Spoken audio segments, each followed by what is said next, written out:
दोस्तों, अब मैं आपको अनअकैडमी पे भी अवेलेबल हूँ। आप वहाँ जाके मुझे फॉलो करिए, ठीक है। और वहाँ पे मेरे प्लस कोर्सेज़ को आप ज्वाइन कर सकते हैं। प्लस कोर्स सब्सक्राइब करने के लिए आप मेरा ये रेफरल कोड यूज़ कर सकते हैं, आशीष KK4U।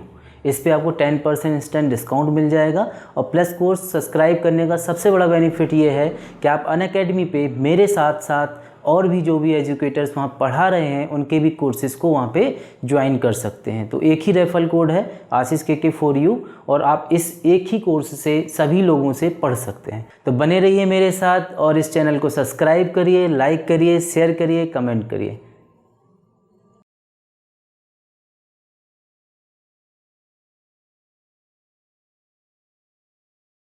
हेलो दोस्तों, कैसे हैं आप? तो आपने पिछला वीडियो रेशियो का देख लिया होगा। अभी हम रेशियो की ही सीरीज कंटिन्यू कर रहे हैं और रेशियो में आपको इसी तरह से आगे भी वीडियो मिलते रहेंगे जब तक कि रेशियो हमारा कंप्लीट नहीं हो जाता। मेरी पूरी कोशिश है कि रेशियो में आपको अच्छे से अच्छे लेवल तक ले जाऊं और अच्छे से अच्छे क्वेश्चन कराऊं।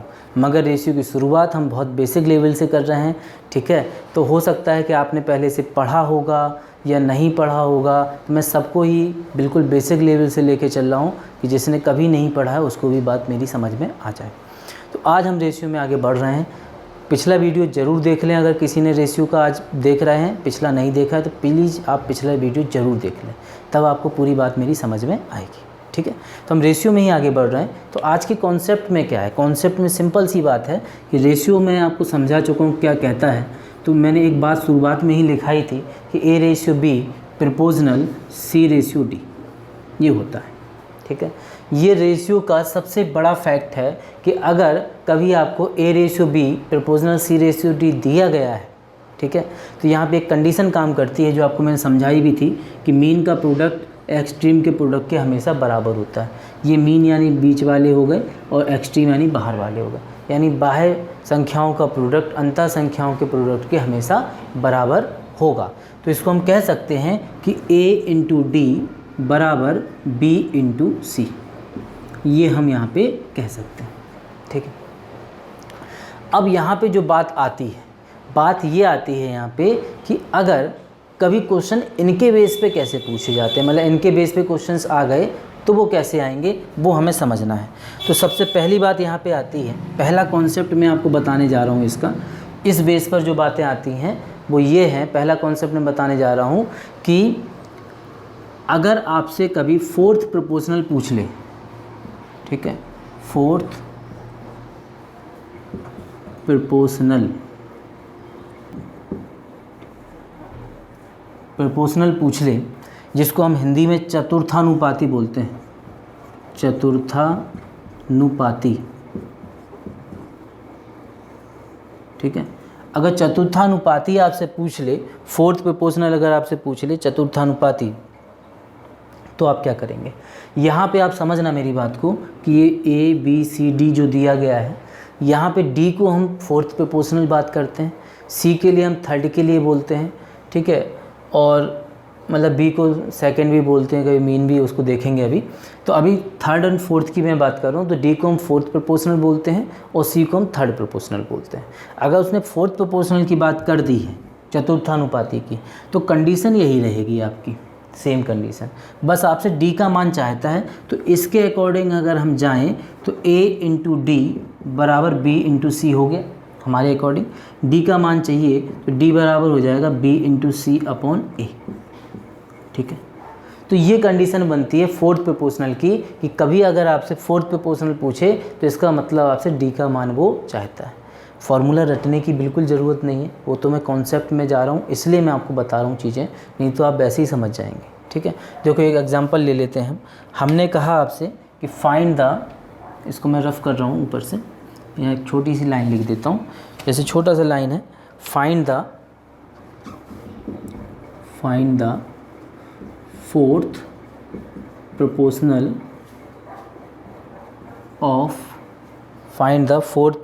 ऑफ 6, 15 एंड 24, ये क्वेश्चन है आपका, ठीक है। मैंने कहा find the fourth proportional of 6, 15 and 24। वो आपसे कह रहा है कि 6, 15 और 24 का चतुर्थानुपाती बता दीजिए। अगर ये पूछ लिया, फोर्थ प्रोपोर्शनल पूछ लिया, तो देखो आप क्या कह रहे हैं, चौथा वाला पूछा है, यानी ABC आपको दिया गया है, यानी हमें 6:15 समानुपात ऐसे लिख सकते हैं 24 रेशियो, इसको हम D भी मान सकते हैं, X भी मान सकते हैं, कंडीशन यही लगा दीजिए। तो X बराबर क्या होता है भाई, इसके अकॉर्डिंग ये होता है B इंटू C/A, तो हम कहेंगे 24 इंटू 15/6। ये कट गया, इससे कितनी बार कट गया, देखो ये 4 बार, तो ये हो गया 15 चौके 60, यानी कि यही हमारा क्या हो जाएगा, फोर्थ प्रोपोर्शनल हो जाएगा 6, 15 और 24 का। ठीक है, तो इस तरह से हम बात यहाँ पे क्लियर कर सकते हैं कि फोर्थ प्रोपोर्शनल मांग रहा है, यानी कि वो आपसे कह रहा है कि D का मान आप उसे बता दीजिए। ठीक, तो ये बात आपको समझ में आ गई होगी। फिर हम यहाँ पे करते हैं एक दूसरी बात, हमसे पूछा जा रहा है, मान लेता हूँ थर्ड प्रोपोर्शनल। ठीक है, अगर हमसे थर्ड प्रोपोर्शनल पूछा जा रहा है तो हम कह सकते हैं थर्ड प्रोपोर्शनल का मतलब है वो जो है तृतीयानुपाती पूछ रहा है, तृतीयानुपाती पूछ रहा है। ठीक है, अगर वो तृतीयानुपाती पूछ रहा है यानी कि तीसरे वाले के बारे में बात कर रहा है, और तीसरे वाले को हम कैसे जानते हैं, तीसरे वाले को हम C के फॉर्म में जानते हैं, तृतीयानुपाती का मतलब C के बारे में पूछ रहा है, तो हम कैसे बताएंगे, हम ये कह सकते हैं यहाँ पे, जैसे यहीं पे मैं थोड़ी सी चीज़ें बदल रहा हूँ इसी क्वेश्चन में, देखो समझना आप, find the third proportional of 16 and 36, ये कह रहा है। ठीक है, इसका मतलब ये है कि 16 और 36 आपको दिया गया है। ठीक है, तो ये आपका हो गया find the third proportional 16 and 36, यानी तीसरे वाले के बारे में बात कर रहा है। तो इसका मतलब क्या निकलता है, इसका मतलब ये है कि अगर A और B का मान आपको दिया गया है, तीसरा चाहिए आपको, तो आप इस तरह से लिखें, B तो दूसरा ही है, B को आप रिपीट कर सकते हो, और ये आपका हो जाएगा C यानी कि X। ठीक है, इसको जब हम सॉल्व करेंगे X के बराबर, तो देखो B² हो जाता है फॉर्मूले के कॉन्सेप्ट पे। ठीक है, इसको हम ऐसे भी याद रख सकते हैं B²A। तो इसका एक बेनिफिट ये मिलेगा आपको कि अब जैसे ये क्वेश्चन आपको दिया गया था ये वाला, तो इसमें आपसे पूछा कि थर्ड क्या होगा, तो थर्ड के कॉन्सेप्ट में अगर आप जाओगे तो आप कह सकते हो कि थर्ड वाला होगा B², यानी ये जो वैल्यू हो गई वो A की हो गई, ये जो वैल्यू हो गई वो B की हो गई। फॉर्मूला हमारा ये कहता है B²A, तो हम कहेंगे 36 का स्क्वायर, तो ये हो जाएगा 36 इंटू 36 अपॉन हो जाएगा 16 यानी A, और यही जो हमारा आएगा वो क्या आएगा, थर्ड प्रोपोर्शनल आएगा ये। ठीक, सॉल्व कर लेते हैं, देखो 4 से काट दो 9 बार, 4 से 4 बार, 4 से 9 बार, सॉल्व हो गया, आ गया कितना 81, 81। ठीक है, 81 जो आया यही आपका इसका आंसर हो जाएगा कि अगर कभी थर्ड प्रोपोर्शनल आपसे पूछा जा रहा है तो आप 81 इसके आंसर में बता सकते हैं। देखो मेरी बात आप समझना, ये क्वेश्चन आपको हो सकता है कि आप थोड़े से टफ़ लग रहे हों या सिंपल लग रहे हों, जो भी है, मगर ये बात बिल्कुल पक्की है कि जो भी मैं करा रहा हूँ वो सब कुछ आया हुआ करा रहा हूँ। पिछले एग्ज़ामों में ऐसे क्वेश्चन पूछे गए हैं। अब किसी को थर्ड प्रोपोर्शनल नहीं पता है तो आप इसका जवाब नहीं दे पाओगे, और जो भी चीज़ें मैं आपको अभी बता रहा हूँ उसका रेशियो से कनेक्शन ज़रूर है, मगर लैंग्वेज से भी अपना एक अलग मतलब रखता है ना। अब रेशियो भले ही खूब किसी बच्चे को आता हो, मगर उसको थर्ड प्रोपोर्शनल नहीं पता तो सॉल्व नहीं कर पाएगा। ठीक है, इसलिए मैं आपको ये सारी बातें क्लियर कर रहा हूँ कि थर्ड प्रोपोर्शनल की लैंग्वेज अगर पूछी जाए तो उसका मतलब क्या निकलता है। तो ये बात आपको थर्ड प्रोपोर्शनल की समझ में आ गई। कभी कभी कंफ्यूज करने के लिए एग्जामिनर क्या करता है वो आप समझना। यही सेम थर्ड प्रोपोर्शनल के बारे में ही क्वेश्चन ले रहा हूँ, समझना है आपको चीज़ों को बस, है ना। अभी मैंने आपको दोनों तरीके से बता दिया, अब आप देखो तीसरे तरीके से। अभी कॉन्सेप्ट बताया, अब इसी में कुछ चेंजेस करके एग्जामिनर क्या बोलता है, वो ये कहता है फाइंड द, वही same third proportional of, find the third proportional of 3, 4, 8। ठीक है, find the third proportional of 3, 4, 8। वो कहना चाह रहा है आपसे कि 3, 4, 8 का थर्ड प्रोपोर्शनल बता दीजिए। अब यहाँ कन्फ्यूज बिल्कुल नहीं होना है। मैंने कहा तीसरा वाला थर्ड प्रोपोर्शनल कहलाता है, यहाँ तीनों संख्याएं आपके सामने हैं, ठीक है, और थर्ड वो पूछ रहा है, तो इसका मतलब ये निकल रहा है कि 8 जो है थर्ड आपको लग जरूर रहा है मगर थर्ड है नहीं, वो फोर्थ हो गया। ठीक, ए और बी तो कन्फर्म है, तो हम इसको इस तरह से लिख लेंगे, A ratio B proportional, third पूछा गया है इसको हम x मान सकते हैं, और फोर्थ दिया गया है 8। वही सेम कंडीशन, बाहर बाहर का गुना अंदर अंदर का गुना लगा दीजिए, सॉल्व कर लीजिए, तो ये आएगा 4x बराबर 3 इंटू 8, तो x बराबर 3 इंटू 8/4। ठीक है, तो बस यहाँ से 2 टाइम्स कट जाएगा, यहाँ पे कितना आ जाएगा 6, तो x की वैल्यू यहाँ पे आ जाएगी 6। यही आपका आंसर हो जाएगा।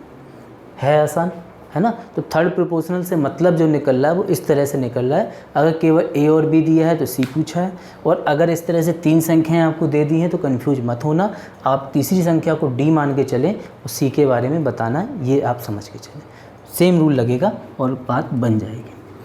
चलिए, तो ये आपने देख लिया। अब हम बढ़ते हैं और आगे अगले कॉन्सेप्ट की तरफ।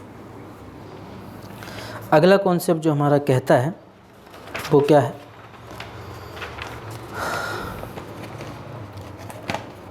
अगला कॉन्सेप्ट कहता है, इसको मैं डायरेक्ट बता रहा हूँ, आप इतना समझ चुके होंगे, क्वेश्चन से ही मैं बात समझा रहा हूँ बस आपको। मैं आपसे कह रहा हूँ फाइंड द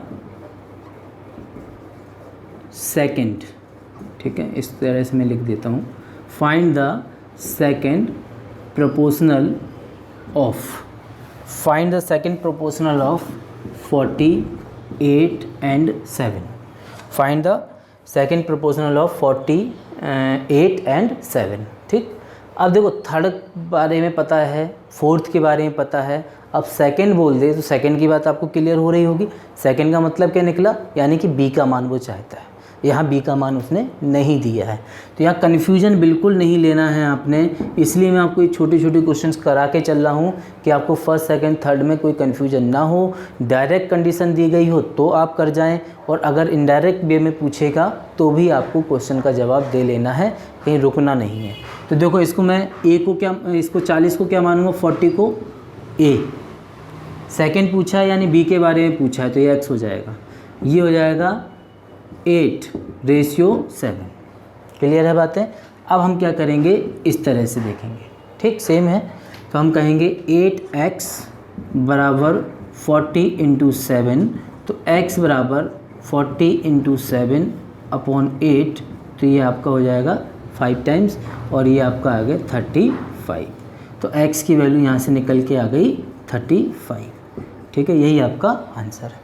तो आपको ये भी बात क्लियर हो गई होगी कि सेकंड प्रोपोर्शनल अगर पूछ रहा है तो हम कैसे इसको करेंगे।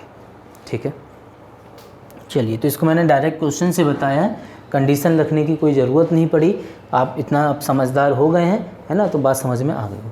अब हम बढ़ते हैं अगले कॉन्सेप्ट की तरफ। तो अगला कॉन्सेप्ट जो आपसे कहता है,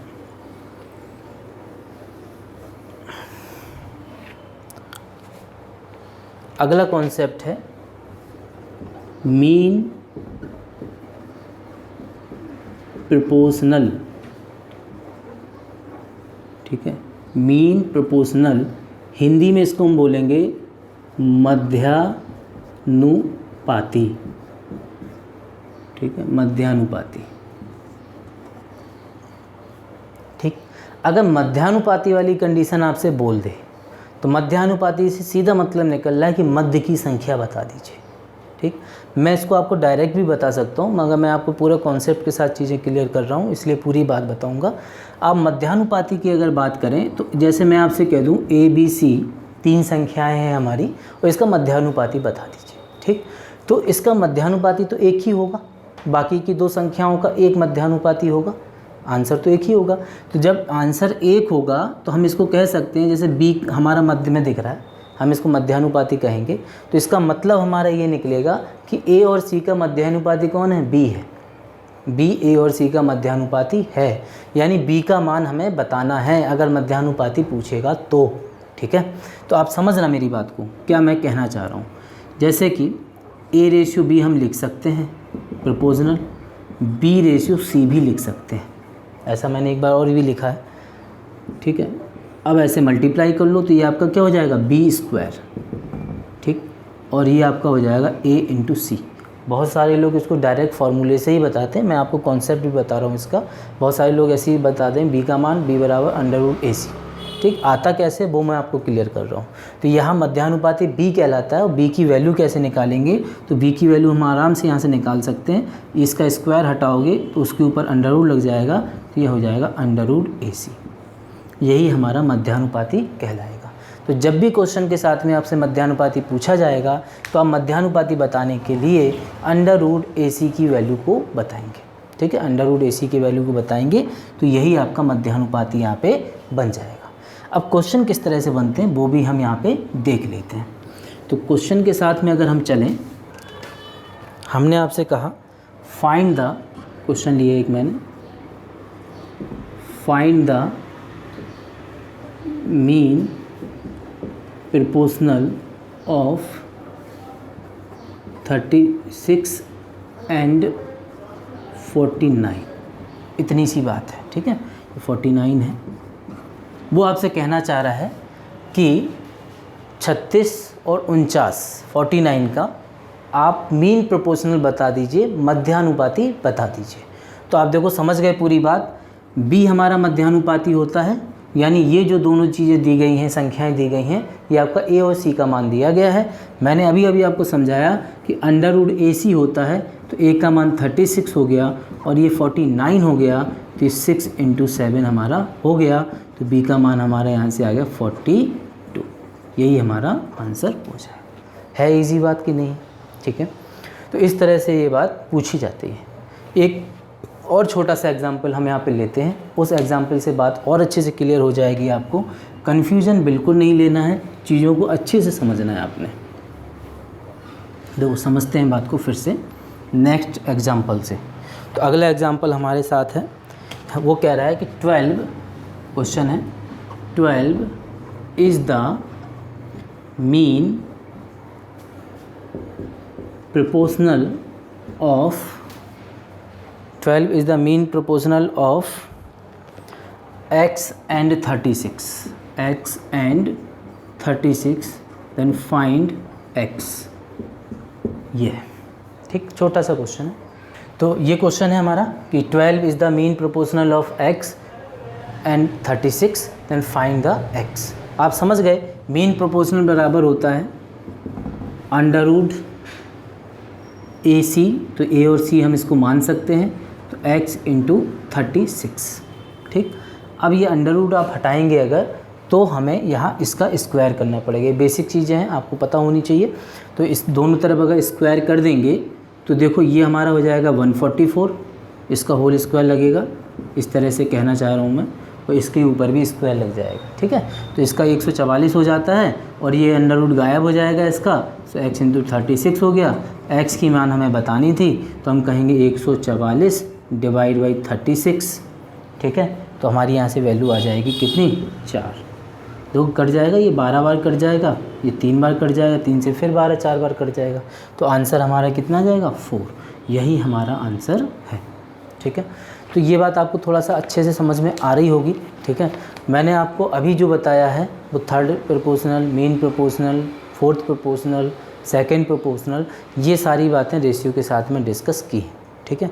तो आप अभी फ़िलहाल में इतना ही रखते हैं आज इस वीडियो को, क्योंकि इसके बाद का जो पार्ट है वो थोड़ा सा अच्छा है और अच्छे कॉन्सेप्ट आप तक पहुंचेंगे।